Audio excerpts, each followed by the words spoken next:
Welcome back to the channel. Today we are taking a look at Here to Slay, a game for 2 to 6 players, taking around 15 to 90 minutes. This is a good time frame.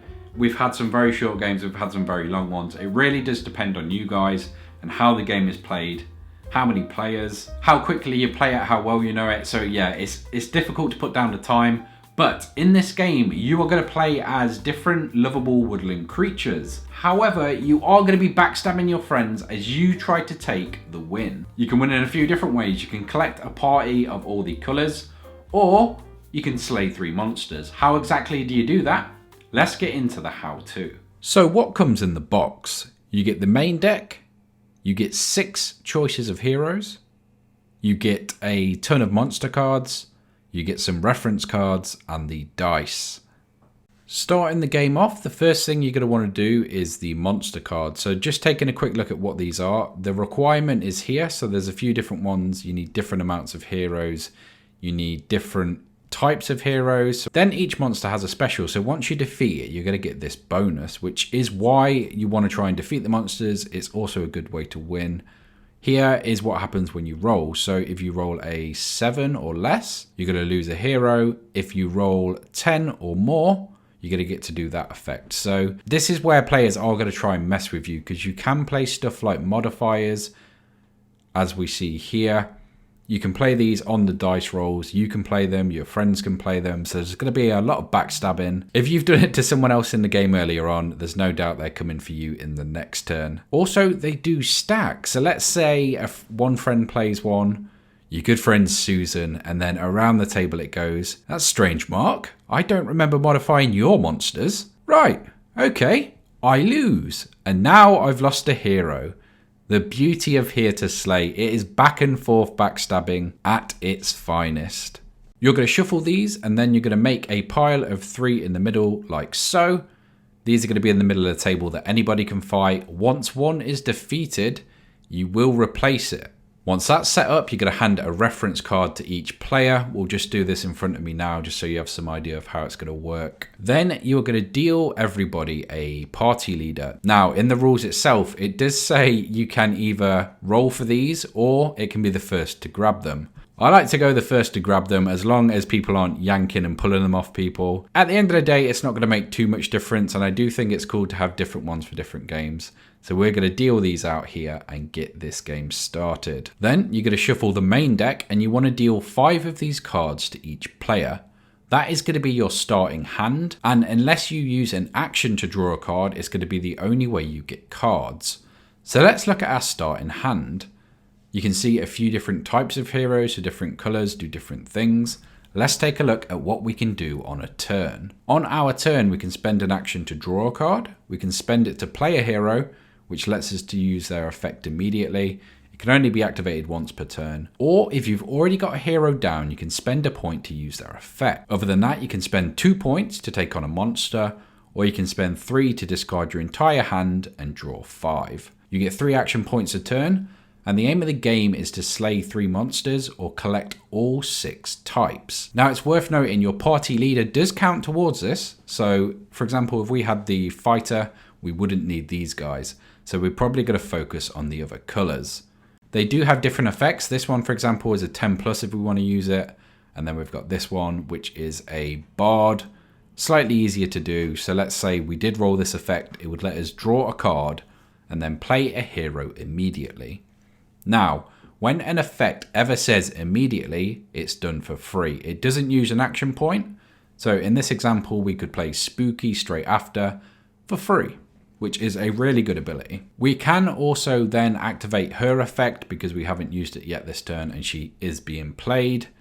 In this case, it doesn't work, but that's the chance you take. Now, in terms of monsters, we could try and fight those. So these would count as 2. When you fight them, you're going to roll dice. As long as the dice are high enough, you will defeat them. But again, people can play modifiers. They can stop you. Whenever a monster is defeated, though, you replace it with a new one.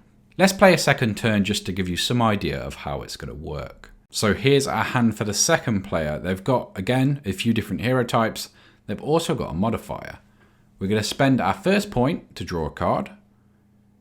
We're looking pretty good here. Notice we have most of the types we need. They do need to be face down in front of you in your party, not in your hand though. So in this scenario, let's play this guy, which gives us a bonus to all of our other rolls. So if we can get this off, we're going to be in a good place. And we have. So that gives us +3 to any other rolls this turn. With the +3, that's an easy activate once again. And you sort of go through your turn like that. That's 2 activations, playing heroes, and 1 for drawing a card. That is one of the few ways to draw a card, unless you spend all 3 to discard your hand and draw new. So let's look at all the different types of cards in this game. So obviously the main one is going to be the hero. In this example, we've got Mighty Blade with an ability. That there is the score you need to do it, and above that is the type. You can also tell the type by the border, and you're going to need 6 different ones to win the game, or alternatively by slaying monsters. Other than that, we've got an item card.